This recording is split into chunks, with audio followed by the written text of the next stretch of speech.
Hi student, मैं हूं अंकित शर्मा और स्वागत करता हूं आपका हमारे नए वीडियो में। तो ये वीडियो 8th के बेसिस पे बनाया है, जो 12th चैप्टर आपका एक्सपोनेंट एंड पावर, उसके बेस पे ये हम वीडियो देखेंगे कि इसमें क्या है। तो ये आपका बेसिक पार्ट है ताकि आपको पता लग जाए कि एक्सपोनेंट एंड पावर में कैसे किस टाइप के क्वेश्चन आएंगे। उसके बाद में हम इससे जो भी रिलेटेड जो होगी एक्सरसाइज उसके बारे में हम पढ़ेंगे। तो सबसे पहले देखिए, आपको दो चीजें याद रखनी है। जैसे मान लीजिए कोई एक नंबर लिखा और इसके ऊपर मैंने एक छोटा सा नंबर लिख लिया। मैंने यहाँ पे कोई नंबर लिखा और उसके ऊपर एक और नंबर लिख दिया b। तो आपको हमेशा ध्यान रखना है कि ये इसकी पावर है ऊपर वाले की। तो ये जो ऊपर जो लिखा है इसको तो हम बोलते हैं क्या, पावर। ये इसकी क्या है, पावर है। कि कोई भी अगर नंबर है उसके अगर ऊपर छोटा सा नंबर लिखा है तो उस नंबर को हम क्या बोलते हैं, पावर। कि एक की पावर क्या है, b है। और जो नीचे वाला a है इसको हम क्या बोलते हैं, इसको हम बोलते हैं बेस। हमेशा ध्यान रखिएगा, जो ऊपर छोटा सा एक लेटर लिखा जाता है, छोटा सा एक काउंटिंग, जो कोई 1 2 3 कुछ भी लिखा जाए उसको हम क्या बोलेंगे, उसको तो हम बोलेंगे अपनी पावर।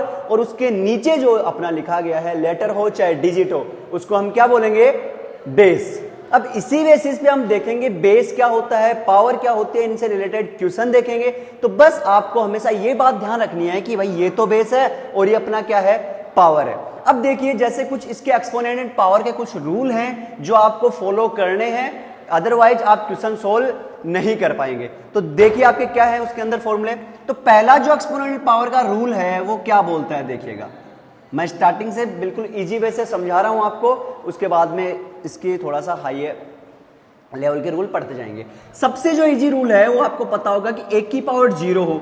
एक का मतलब यहां पे कोई भी नंबर है, कोई भी नंबर हो, चाहे 1000 हो, चाहे 9000 हो, चाहे 100 हो, चाहे अपना 121 हो, कैसा भी नंबर हो, चाहे करोड़ आ जाए, संख्या आ जाए, कितने भी नंबर आ जाए, अगर उसकी पावर 0 है, इट मीन्स उसकी वैल्यू हमेशा क्या रहती है, 1 रहती है। आप हमेशा पहला रूल हमेशा ध्यान रखिएगा, कोई भी अगर नंबर लिखा गया है उसकी पावर अगर 0 है तो हमेशा क्या होता है, उसकी वैल्यू क्या होगी, हमेशा 1 होती है।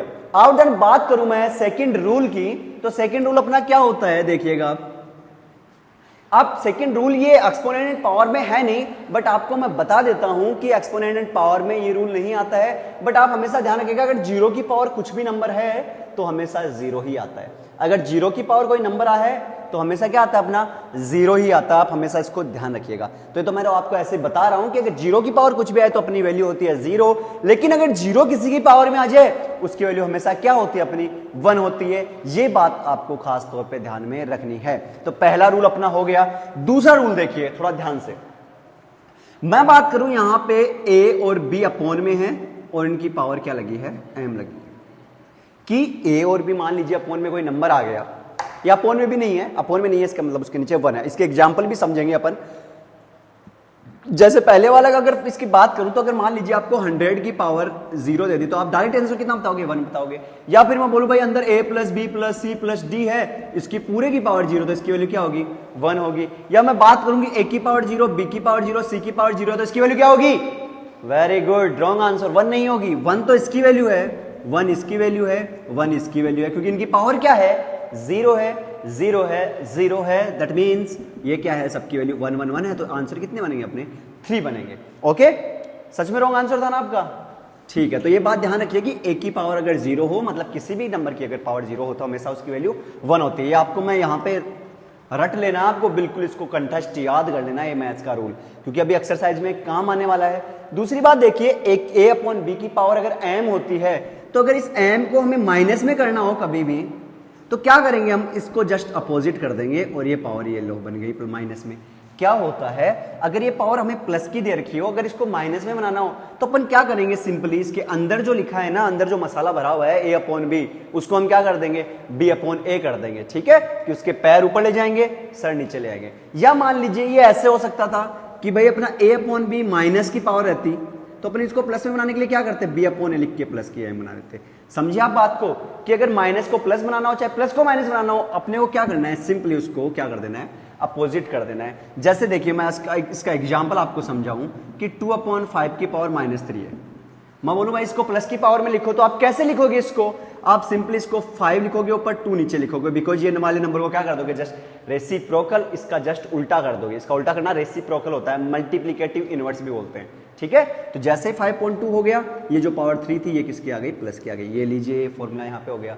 या मैं बात करूं कि 2 की पावर 2/7 की पावर माइनस की 3 है, तो क्या करोगे आप, 7 ऊपर 2 नीचे और प्लस की पावर 3 लगा दोगे। या मैं बात करूं कि 2 की पावर -3 है, अब बताइए क्या होगा, तो नीचे नंबर ही नहीं है, तो क्या सपोज करते हैं, क्या हम मानते हैं इसके नीचे, लेट इसके नीचे क्या है, 1 है, होता है इसके नीचे 1, हम मानते नहीं है, रियल में इसके नीचे 1 ही होता है।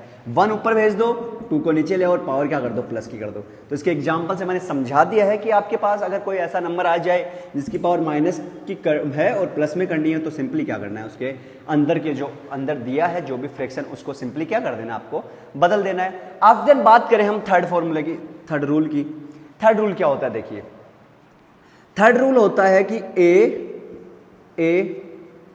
बी कर देते हैं यहाँ पे, पहले ये वाला समझ लेते हैं, एम एंड एन, ए ही करते हैं, चलिए देखिए एन, तो ये हो जाता है ए एम प्लस एन। अब ये क्या है, देखिए ये वाला रूल क्या बोलता है, अभी आपको थोड़ा कम समझ में आएगा।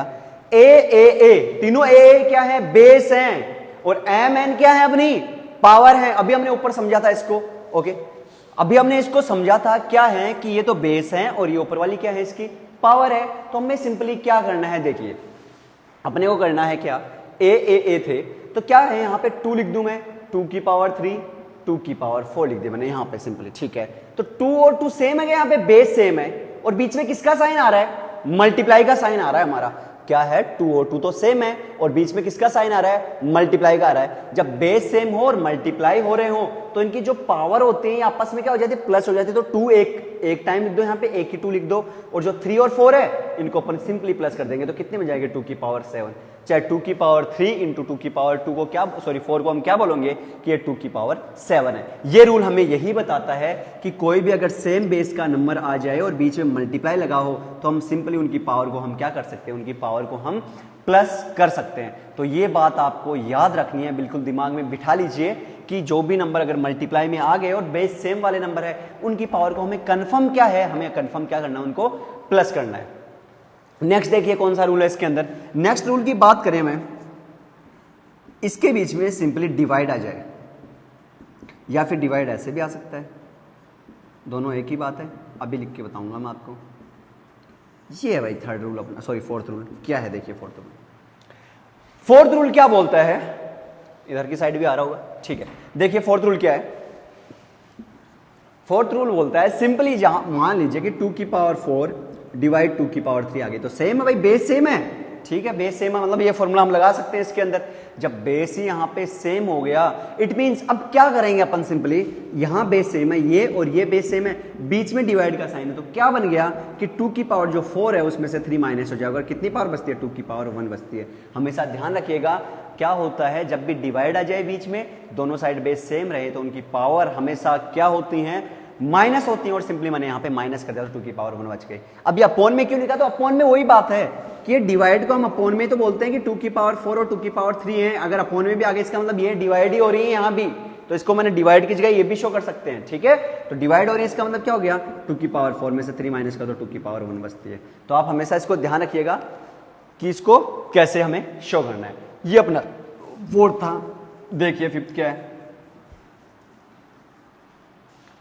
फिफ्थ रूल क्या बोलता है, फिफ्थ रूल बोलता है कि अगर a की पावर n और b की पावर भी m रहे, तो सिंपली अपन a b की पावर m लिख सकते हैं। ये क्या है, इस बार देखिए, इस बार क्या बेस सेम है क्या, इस बार बेस तो सेम नहीं लग रहा, सेम क्या है, इस बार पावर सेम है। तो ये जो रूल है ये क्या बोलता है कि जब भी कोई यहां पे नंबर लिखा हो, जैसे मान लीजिए कि यहाँ पे देखो बेस तो सेम नहीं आया लेकिन पावर क्या सेम आ गई ना, इतनी देर क्या आ रहा था, बेस सेम आ रहा था, तो हम ये रूल सिंपली पुट कर रहे थे। इस बार क्या हुआ, बेस और पावर तो समझ ही गए आप, बेस किसको बोलते हैं, नीचे वाले को, इसको बेस, और ये पावर है। इस बार बेस तो सेम नहीं आया लेकिन पावर सेम आ गई, इसका मतलब क्या है, जब पावर सेम आ गई तो इस पावर को तो एक बार बाहर लिख दो, और अंदर वाले जो 2 और 3 हैं इनको अपन सिंपली मल्टीप्लाई कर दीजिए। क्या करना है कि 2 और 3 को तो मल्टीप्लाई कर दो और पावर एक साथ इनकी 2 में लिख दो, तो कितने बन गए, 6 की पावर 2 बन गई। आगे इसको सोल्व कर लेंगे, ये 36 होते हैं, ठीक है। कैसे किया हमने कि 2 इंटू 3 तो ऐसे कैसे लिख दो, और जो पावर 2 है इसकी एक बार 2 लिख दो। कि डबल बार सेम है तो एक ही बार यहाँ पे 2 लिख दो। जैसे हम पीछे वाले में कर रहे थे, दोनों 2 ए आ रहे थे, उसकी जगह एक ही 2 लिख रहे थे, उसके बाद में हम इसको सोल्व कर रहे थे। वैसे इस बार क्या हो जाए, अगर अपनी पावर सेम आ जाए तो पावर सेम आने के लिए हमें क्या करना है, करना कुछ नहीं है, हमें सिंपली पावर को एक बार लिख देना है और अंदर वाले नंबर को क्या कर देना, हमें मल्टीप्लाई कर देना है। आफ्टर देन बात करूं मैं सेम क्वेश्चन के आगे वाले की, तो वो क्या था अपना, ये था रूल। तो डिवाइड का रूल भी देखते हैं कि अगर पावर यहां पे देखते हैं सेम आ गई या फिर मान लीजिए ऐसे आ गया अपॉन में, एक ही बात है, तो क्या होता है a अपॉन बी या a डिवाइड बी कर दो, चाहे एक ही बात में, ठीक है। कि सिंपली अब की बार मान लीजिए डिवाइड आ गया कि 5 की पावर 3 7 की पावर 3 है, तो क्या करेंगे आप, सॉरी मल्टीप्लाई, सो डिवाइड है, तो क्या करेंगे आप कि 7 और 5 है, डिवाइड में है, इनको डिवाइड में रहने देंगे और जो पावर 3 थी एक साथ बाहर लिख देंगे। और डिवाइड को हम क्या बोलते हैं, अपॉन में भी बोलते हैं, तो अपॉन में लिख दीजिए, चाहे कोई बात नहीं है, ठीक है। एक ही बात है, यहाँ पे आप डिवाइड भी लिख सकते हो कि a डिवाइडेड बाई b की पावर एक साथ m, कि दोनों पे पावर अगर mm आ गई तो अपन क्या करेंगे, एक साथ पावर दोनों की लिख सकते हैं, और जो साइन डिवाइड का है उसको भी हम ऐसे का ऐसे एज इट इज लिख सकते हैं। तो आप ये बात जरूर ध्यान रखिएगा कि इसको कैसे हम शो करें। यहाँ पे थर्ड अगर इसकी बात करूं मैं, क्या होता है देखिए, सॉरी 7 देखिए कि अगर एक की पावर m आ जाए और उसकी पावर भी n आ जाए, अब क्या होता है देखिए, अगर पावर की भी पावर आ जाती है तब क्या होता है, तब क्या होता है कि पावर आपस में मल्टीप्लाई हो जाती है। आप हमेशा ध्यान रखिएगा इस बात को।